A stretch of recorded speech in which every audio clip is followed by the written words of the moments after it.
Bonjour à tous, bienvenue dans cette nouvelle vidéo setup. Un petit peu plus d'un an après la dernière, donc on est toujours dans la même pièce, on est toujours chez moi, mais il y a beaucoup de choses qui ont changé. On va pas perdre de temps, on va commencer par les périphériques. Au niveau périphérique, ça a beaucoup changé. La plus grosse mise à jour de cette année, ce sont les deux écrans 4K que j'ai derrière moi. Ce sont des écrans Samsung DAL TN. C'est des écrans qui coûtent 300 €, qui sont franchement pas chers. Certes, c'est pas de l'IPS, mais les couleurs sont déjà très bonnes. Je me suis fait ce plaisir pour mes 18 ans avec le cadeau de la tante, de l'oncle, etc. J'avais vraiment envie de me faire ce cadeau et très honnêtement, je regrette pas du tout. Je suis enfin passé complètement à la 4K, c'est-à-dire la caméra, les écrans et la machine pour faire le montage. Mais ça, on en reparlera un petit peu plus tard. Mais voilà, j'ai acheté deux écrans 4K. J'avais envie d'avoir deux écrans les mêmes, deux écrans de qualité. C'est maintenant fait. Je savais qu'il fallait que je craque complètement et que j'achète les deux en même temps. Sinon, je ferai jamais ça de ma vie. Ensuite, au niveau audio, parce que l'audio c'est très important, tout aussi important que l'image, j'ai un setup qui a un petit peu évolué depuis l'année dernière.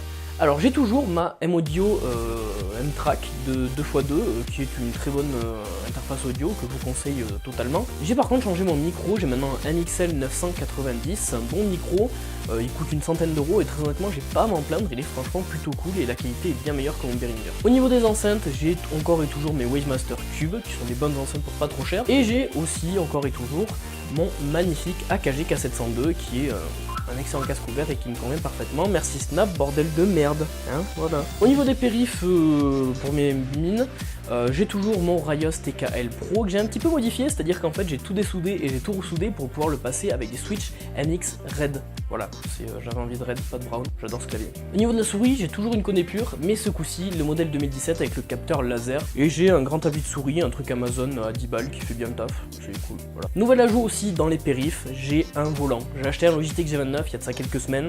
Je joue de plus en plus aux jeux de bagnole, camions, simulation, etc. Et bah voilà, je me suis dit allez, on craque, c'est mon cadeau pour mon bac, je me l'achète, ça coûte 200 balles, je l'ai eu en solde, ça va. Mais bah c'est quand même un truc sympatoche, hein. C'est très sympa, on peut le voir, il est un peu rangé comme un gros port d'ailleurs parce que j'ai la flemme. J'ai un endroit où je peux le ranger plus discrètement mais c'est plus compliqué, etc. Là au moins je le mets de côté, il me gêne pas trop, ça fait pas super beau, mais au moins je peux taper du texte sur mon clavier tranquillou. Bon, maintenant il va être temps de parler du PC. Et là, déjà j'ai plus de batterie, mais je voulais faire quelques petites excuses. Et je reviens quand j'ai la batterie, c'est génial. Donc le PC, alors ce PC, je l'ai complètement modifié. Avant j'avais mon PC dans mon M2 Pro avec un i7, etc. J'ai pris la décision l'été dernier de le changer. J'ai eu énormément de chance d'avoir des partenariats qui m'ont permis d'obtenir ce PC. Je me serais jamais payé un PC aussi exceptionnel tout seul. Et je tenais vraiment à remercier les marques avec qui j'ai bossé. Je devais faire des vidéos sur les produits, mais je les ai pas faites.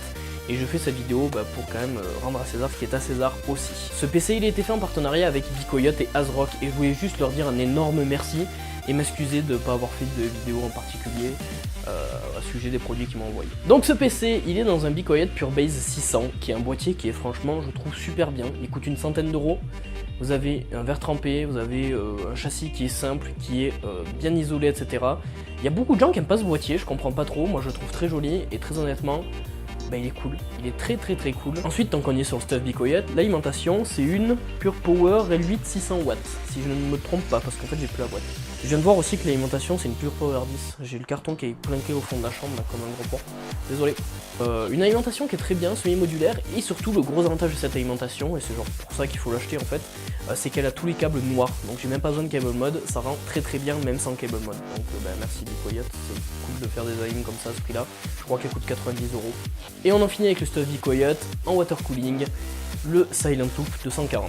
Le Silent Loop c'est un des water cooling les plus haut de gamme disponibles comme ça parce que bah, il se doit d'être silencieux. Et en effet, il est silencieux, sauf si vous avez un petit problème, et malheureusement ce problème arrive un petit peu trop souvent, c'est-à-dire que les pompes, des fois, en fait elle est assez mal conçue, il y a vite des bulles qui se forment, donc il faut faire une purge. Le souci c'est que la purge est très complexe à faire. Ça, c'est couvert par votre garantie si vous effectuez une purge parce qu'il y a un petit truc qu'on peut ouvrir et le remplir, moi je l'ai fait, mais je l'ai aussi profité pour le modifier, c'est-à-dire que j'ai mis des tubes transparents et du liquide vert, donc là bien sûr c'est pas tenu en compte par la garantie parce que j'ai modifié le kit, mais si vous voulez juste faire une purge ça peut se faire, faites attention c'est très compliqué, c'est pour ça que je le conseille pas trop, sinon il est excellent, c'est du alpha cool, c'est costaud, c'est bien, c'est performant, très honnêtement, en plus il est plutôt beau, et encore plus moi avec les tubes comme j'ai mis, franchement il est magnifique. Donc s'il vous plaît, faites une version V2 avec une pompe un peu corrigée parce que je sais que même si le problème est un peu isolé, je suis pas le seul à l'avoir. Voilà. Donc, Le cœur du PC, un Ryzen 7 1700X, donc c'est pas la dernière gêne parce que ça fait un an que j'ai le PC. Overclocké à 3,8 GHz, ce qui est pas mal, très honnêtement, niveau puissance, je suis très bien. Ensuite, j'ai 32 Go de RAM Corsair Vengeance LED à 2666 MHz. La carte mère, c'est une ASRock X370 Killer SLI qui m'a été gentiment envoyée par ASRock. Donc après, ma carte graphique, c'est toujours la bonne vieille GTX 970. D'ailleurs, il faut que je la change parce qu'en 4K, elle est un peu en PLS. Je fais tourner la plupart du temps les jeux en 1440p, mais il y a certains jeux qui supportent mal le downscaling et ça bug. Du coup, je joue en 4K avec des détails assez bas. Ça m'énerve un peu, donc je pense dès quand les GTX 1100 vont sortir, je vais m'acheter une 1180, donc comme ça je serai tranquille et ce sera cool. Voilà. Après, niveau stockage, j'ai un SSD de 120 Go, mon vieux SSD. J'ai un SSD de 525 Go de chez Crucial. Après, j'ai quelques disques durs, voilà. Tout est comme ça, voilà. Bon, je pense qu'on a fait le tour. Mon setup a rien d'exceptionnel, pas du tout, mais je trouve qu'il est sympatoche, il est homogène. J'ai un bon PC, j'ai des périphes qui me vont bien. Et je voulais surtout vous montrer que, bah en fait, faites à votre idée. Moi, vous voyez, j'ai même pas une putain de bande LED dans mon setup et j'en ai rien à foutre. J'ai une petite bande LED dans mon PC pour faire joli, mais elle éclaire tellement pas qu'en fait, on s'en rend même pas compte. Voilà, c'est juste faites un setup qui vous convient avec vos périphes. Vous pouvez pas prendre du Razer parce que c'est à la mode machin truc ou quoi, ou j'en sais rien, même du Rocat. Prenez-vous ce qui vous convient à vous. Il y a plein de gens qui disent que moi mon Rayos il est moche et j'en ai rien à foutre parce que c'est ce clavier qui me convient. Voilà. Faites ce qui vous plaît, faites-vous plaisir, bossez dur pour avoir les objets de vos rêves pour bien sûr effectuer votre setup et même vos rêves en général dans la vie. Il n'y a rien qui s'obtient facilement, il faut juste bosser. Donc merci d'avoir regardé cette vidéo, j'espère qu'elle vous a plu, on laisse un petit pouce bleu, on se retrouve très bientôt. Allez, ciao ciao. Je suis en sueur parce qu'il fait beaucoup trop chaud. Allez, à plus.